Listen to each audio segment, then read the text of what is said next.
Hello from Cheltenham Racecourse, where despite the global outbreak of coronavirus, racing has gone ahead, and indeed we have reached the end of the fourth and final day of the Cheltenham Festival 2020.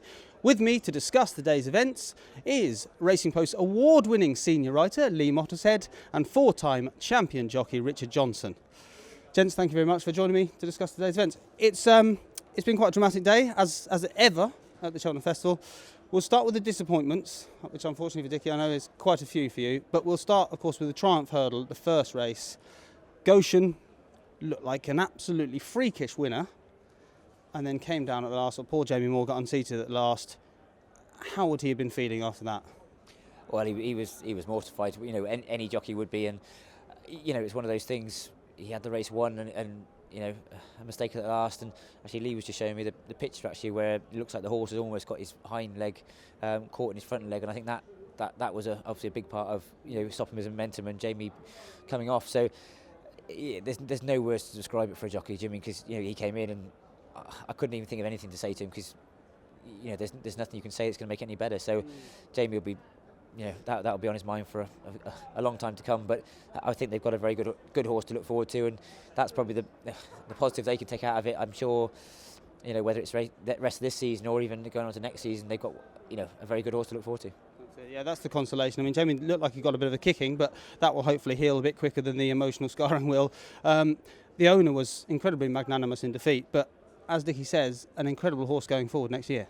Yeah, in some ways the most brilliant performance of the Cheltenham Festival was in defeat, and in awful defeat, because I think he almost did look the most exciting horse that raced here this week.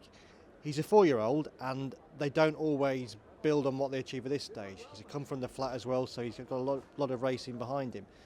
But the way he went through the race, it didn't look like he necessarily was enjoying going that way around. Jamie looked like he was having to tug him a bit to keep him on the track, but once he sent him on, he went clear, and it just shows you that the difference between triumph and despair in this sport can be so close. We were all set to cheer him home, and he would have been cheered home as well, because the Moore family is immensely popular in this sport. Gary Moore, people love him. He wears his heart on his sleeve. He'd been bigging this horse up for so long, which is not in his nature. And Jamie as well. When Jamie won the Champion Chase here on Cider Grouge, all the lads in the weighing room came out to applaud him in. Tremendously loved, and those scenes after the race when he had his head in his hands, and then when he came back, guys like David Casey grabbed hold of him and had a few words with him. AP came and put his arm around him, walked him back in. You just felt for him. You really felt for him.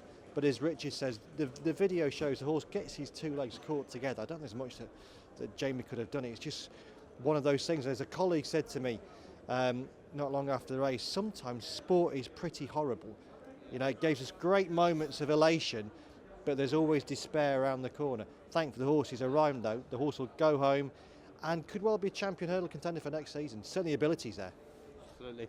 And of course that difference between triumph and disappointment for you, Dickie, was a difficult passage, shall we say, in the Albert Bartlett aboard Time Hill. Looked like he might get there, but you were somewhat cut off. I think it's fair to say you probably feel a bit hard done by. Yeah, definitely. Look, the winner definitely came across me going on the way to the last and at the last, and it stopped my momentum. And unfortunately, you know, in a 3-mile novice hurdle on soft ground, you know, you don't want that to happen. He's only beaten a length. Look, the 3 horses that are all finished just in front of him are all very good horses, and you know, he's still run a good race. But you know, for me, that was, you know, that's cost me every chance of winning the race. So, look, going forward, he's a very exciting horse for you know, hopefully the rest of the season and next year. But yeah, you know, walking out of here tonight, you know, I'm not as happy as I'd like to be. And fairly battered and bruised as well. Yeah, well, the week hasn't quite gone to plan.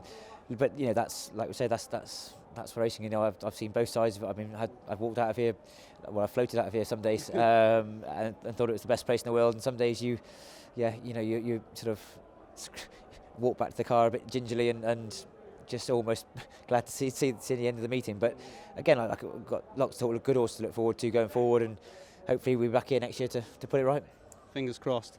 Well, 2 people who certainly will be floating out of here today are Willie Mullins, who had 4 winners on the day, and Paul Townend, who won the Gold Cup for a 2nd year running on Boum Photo, Lee.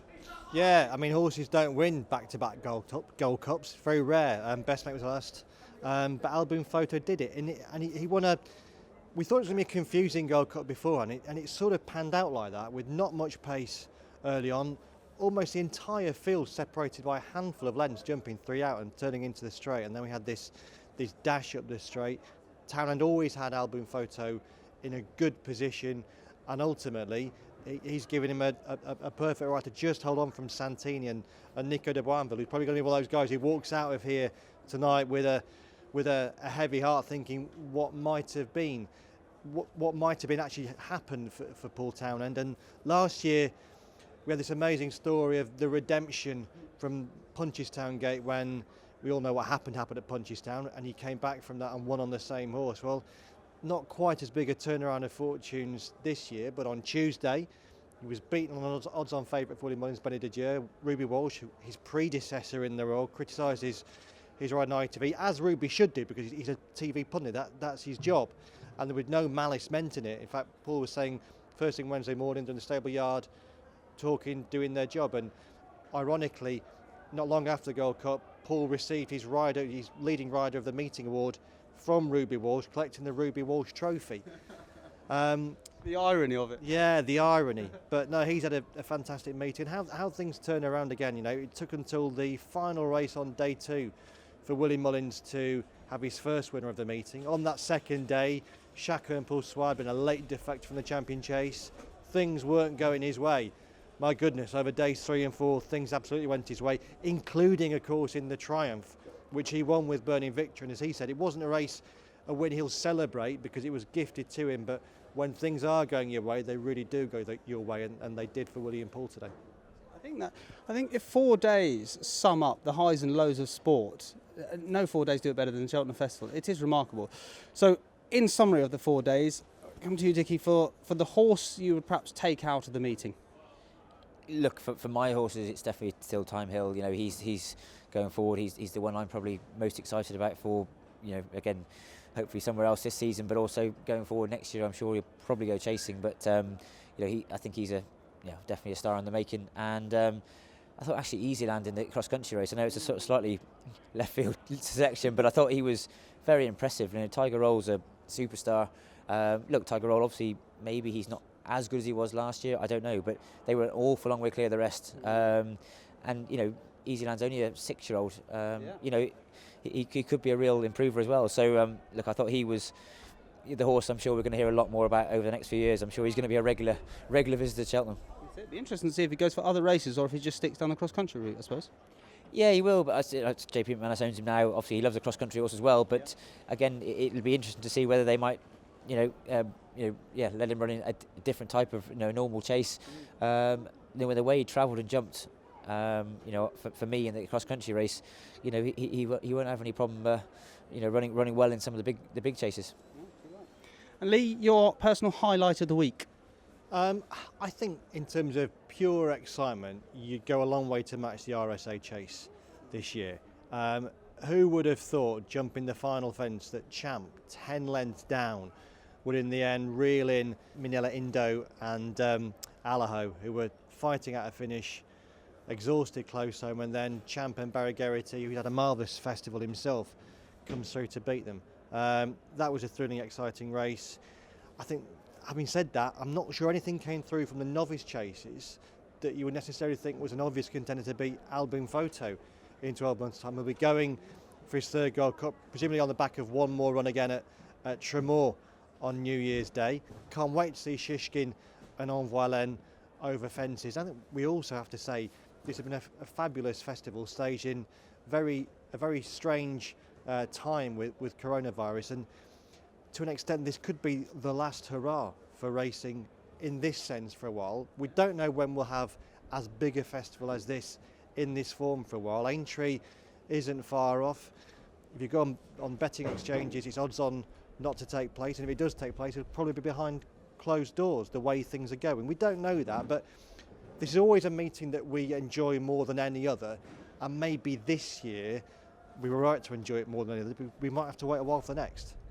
Absolutely. And from your perspective, for the championship, you're very much hoping racing continues, obviously. Yeah, no, definitely. Look, I think it's fantastic that they've, racing has continued the way it has. I think again, almost we've seen, as sporting events go, it's one of the best in the world, and I think everyone's enjoyed it. And I think you've still seen 60,000 odd people each day turn up, because they want to come and see great sport and at a great venue. So, I think all the best things, of our sport you've seen over the last 4 days, and I just hope, going forward that, fingers crossed, we can keep the show on the road. But I understand, obviously, none of us quite know. It's changing day by day. With the circumstances, what's ahead of us. Gents, thank you very, very much for your insight. From a bizarre but truly wonderful Cheltenham Festival, I thank you very, very much for watching. I hope you've enjoyed it as much as we have. And if you're still hungry for more fallout and assessment, tune in to Maddie Player's postcast on Monday. Thanks again.